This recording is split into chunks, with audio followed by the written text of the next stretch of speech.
Ladies and gentlemen, welcome to AER, Memories of Old. Released on the 25th of October 2017, I recently received this via HumbleBundle Monthly. This time we have a adventure exploration game for you, and oh my, what a delight this one has been thus far. You play as Orc. I think it's Orc. However, she is a shape-shifting girl. The shape-shifting aspect is used in the vast open overworld, in which she can turn into a bird. The basis of the story is the world has been shattered, in which all that remains are islands floating around the sky. You will be flying to each of these scattered islands to explore them and uncover the past. Orc goes on a pilgrimage through this land to communicate with the old gods and save the world from the coming darkness. The game itself is absolutely beautiful. It's so vast, and despite it being shattered, there's so much to explore and discover. As far as I can tell, and I think it will remain throughout the game's life cycle, there is no combat. Now, this might turn some people away, but you have to keep in mind this is purely a game about exploration, with a few puzzles and jumping segments thrown into the mix. I personally have not missed the combat side of things so far. I've played for about 2 hours, and I only just cleared my first temple. I spent most of my first hour just flying around and checking out all of the different islands. It's quite easy to forget what you were doing in the story when you start exploring. Thankfully, there's a little campsite near the start of the game, which has a few NPCs dotted around it. These NPCs will always help you by telling you where you should be going next on your pilgrimage. I've played a few purely explorative games over the years, and this is easily one of the best ones I have played in quite some time. The other which stood out for me over recent memory is Abzu. I simply adore this one so far, and I will take my time to explore everything as much as I possibly can. In my short time so far on this one, I have only hit one rather annoying bug, and it only happened once, of which I took a recording anyway, and that was my camera for some reason went upside down. I fixed this by simply diving off the map, and once I respawned at the shrine, the camera was back to normal again.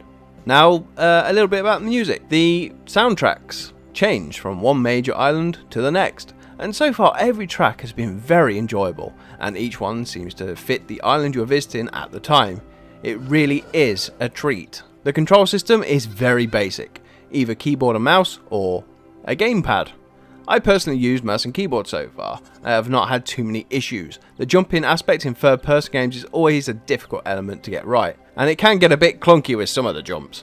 Overall though, I can't fault this game for what it sets out to achieve. It ticks all the right boxes for an exploration game. This is not a game to be rushed through.